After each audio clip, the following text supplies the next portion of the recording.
Hello my dear class. आज की जो क्लास है वो बहुत ही मजेदार क्लास है, यू विल लव इट। आज हम फिर से बात करते हैं कॉमर्शियल बैंक्स की। पिछली क्लास में मैंने आपको पढ़ाया था सेंट्रल बैंक की क्वालिटेटिव मेजर्स, लेकिन आज मैं आपको पढ़ाने जा रहा हूँ कॉमर्शियल बैंक्स का एक बहुत ही फेमस फंक्शन, क्रेडिट क्रिएशन। ये 6 मार्क्स में या 4 मार्क्स में इसका फाइनल में क्वेश्चन आता ही आता है। क्रेडिट क्रिएशन को हम बोलते हैं मनी मल्टीप्लायर। क्या बोलते हैं? Money multiplier. अब जो कॉमर्शियल बैंक होता है ना, वो आपके पैसे जो आप जमा कराते हो उससे पैसे इंक्रीज कर देते हैं इकोनॉमी में।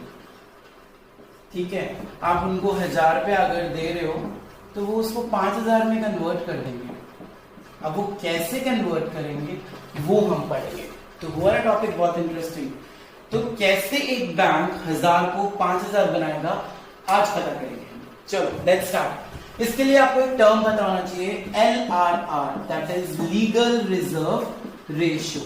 Legal reserve ratio basically is a combination of CRR and SLR, जो आप पढ़ चुके हो पहले। ठीक है, उन दोनों का कॉम्बिनेशन होता है।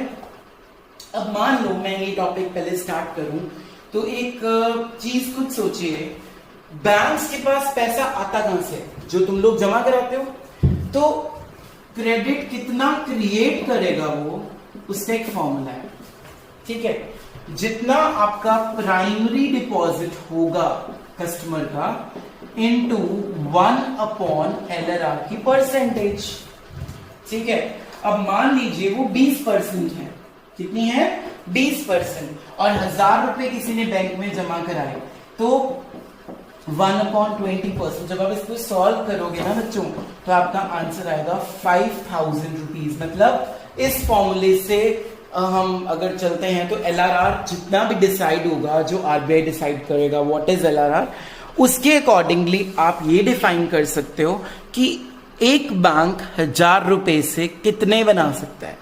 अगर ये 40% होता तो कुछ और क्रेडिट क्रिएट होता, अगर ये 10% होता तो क्रेडिट कुछ और क्रिएट होता। तो डिपेंड किस पे करता है? सिर्फ और सिर्फ LRR पे, जो कौन डिसाइड करेगा? Obviously reserve bank of India decide करेगा। तो चलते हैं अब हम कैसे बैंक्स अपना पैसा इंक्रीज करेंगे। Let's take an example. Credit creation में मान लीजिए मैं एक कॉमर्शियल बैंक हूं। ठीक है, तो मेरे पास एक बच्चा आके पैसे जमा करा रहा है। लेट इट बी कीर्ति। कीर्ति ने मेरे पास मेरे अकाउंट में 1000 रुपीज जमा कराया। ठीक है, और LRR इज 20%। अब ये 20% मैं अपने पास रख लूंगा। 1000 में से 200 रुपया मुझे अपने पास रखना पड़ेगा और मैं बाकी के पैसे एज अ लोन दे दूंगा किसी और बंदे को। तो 1000 में से 200 रुपया मैंने अपने पास रख लिया और 800 रुपए का क्या दे दिया मैंने? किसी को लोन दे दिया। अब बच्चों यहीं पे ट्विस्ट है। वो ट्विस्ट ये है कि पहले तो मैंने ये 20% अपने पास रखे क्यों? कल को मेरे पास कितने सारे कस्टमर्स हैं, है ना? हर एक का मैंने 20% अपने पास रखा होगा, ताकि कल को अगर कोई पैसे निकलवाने आ जाए तो मैं उसको ये ना बोलूं मेरे पास तो पैसे ही नहीं है। तो ये जो LRR होता है बेसिकली ये अपने पास रखता है कॉमर्शियल बैंक, ताकि अगर कल को तुम में से ही कोई लोग पैसे निकलवाने आए तो उनको आप इजीली पैसे दे सको। अब मैं बहुत चालाक हूं, मैं क्योंकि कॉमर्शियल बैंक हूं, मैंने जो लोन दिया है, सपोज मैंने ये लोन दिया मनीष को। अब जो मैंने ये मनीष को लोन दिया है ना, ये कैश की फॉर्म में नहीं दिया, मैंने ये लोन किसकी फॉर्म में दे दिए? चेक्स की फॉर्म में दे दिए।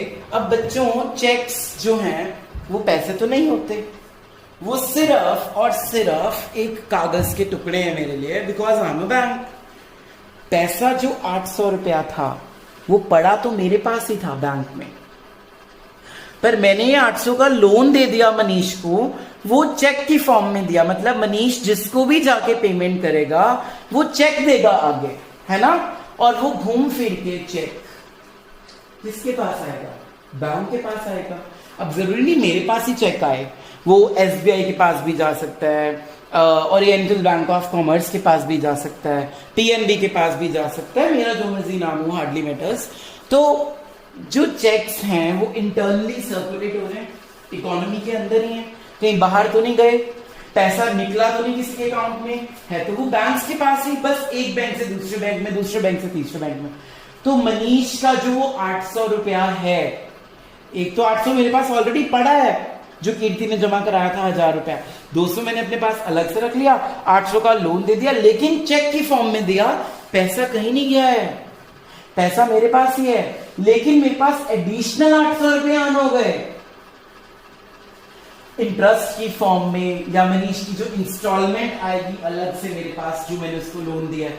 तो सेकेंड राउंड में जो 800 रुपया मेरे पास घूम के वापस आ गया, उसको हम बोलेंगे डेरिवेटिव डिपॉजिट। डेरिवेटिव डिपॉजिट मतलब यही वाला 800 लोन की फॉर्म में गया था, जो चेक्स की फॉर्म में वापस मेरे पास आ गए हैं, और इस पे इंटरेस्ट भी अर्न मेरा होगा वो अलग से, उसको हम क्रेडिट क्रिएशन में नहीं मानते क्योंकि interest is income for the banks. तो अब इस 800 में जो अलग से मेरे पास 800 वापस आ गया मनीष का, मान लो इसने लोन पूरा कर दिया मुझे, अब इसका 20% मतलब 160 रुपीज मैंने फिर से अपने पास रखेंगे। अब मैं 640 रुपए का फिर से लोन दे दूंगा, लेट इट बी, अब मैंने लोन दे दिया किसको, प्रिंस को। फिर से लोन मैंने किसकी फॉर्म में दिया होगा, चेक की फॉर्म में दिया होगा। अब ये चेक्स फिर से घूम फिर के मेरे पास आएंगे, तो थर्ड डेरिवेटिव डिपॉजिट 640 का हुआ। अब इसका 20% मतलब 128 रुपीज मेरे पास फिर से अलग से मैंने रख लिए, और 512 रुपीज का मैंने फिर से लोन दे दिया, लेट इट बी बबलीन को। तो अब जब मैंने ये लोन बबलीन को फिर से दिया होगा, ये फिर से किसकी फॉर्म में दिया होगा, चेक की फॉर्म में दिया होगा, वापस फिर से मेरे पास आएगा 512 रुपीज का 20% फिर से मैं अपने पास रखूंगा, मतलब 102 रुपए मैंने अपने पास रख लिए, और 410 रुपए मैंने एज अ लोन फिर से किसी को पे कर दिया।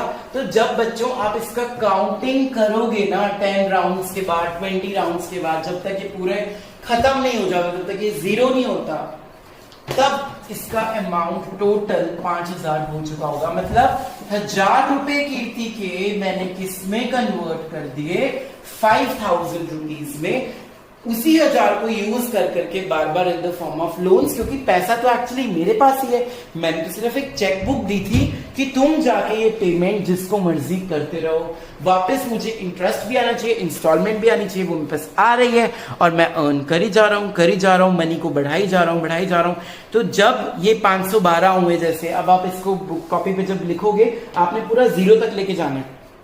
तो अगला जैसे 410 रुपए हैं, वो उसमें से 81 रुपीज आप अपने पास रखते हो, तो अल्टीमेटली ना आपके पास टोटल डिपॉजिट्स जो होंगे वो 5000 रुपीज हो जाएंगे। इसका टोटल हो जाएगा, इसका total primary plus secondary deposits, ठीक है। तो टोटल 1000 रुपीज से आपने किसमें कन्वर्ट कर दिया पैसा, 5000 रुपीज में। It depends upon the percentage of legal reserve ratio.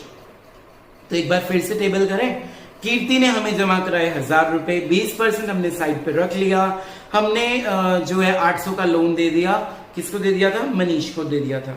तो अब वो 800 वापस मनी के पास, बैंक के पास मनी की फॉर्म में ही आएगा, क्योंकि हमने तो चेक दिया था, तो पैसे तो कहीं निकले ही नहीं। मनीष ने जो इंस्टॉलमेंट पे करी होगी वो तो उसको कैश में करनी पड़ेगी, है ना, चाहे वो चेक में भी करे, कैश तो मेरे पास आ गया। अब 800 में से फिर 20% मैंने रख लिया, 640 दे दिए, and so and so. So in every round, 80% of derivative deposit go in the creation of credit and 20% will go to reserve. तो 1000 रुपए जब तक एग्जॉस्ट नहीं हो जाते ये क्रेडिट क्रिएशन, तब तक चलता रहेगा। With this, your chapter of banking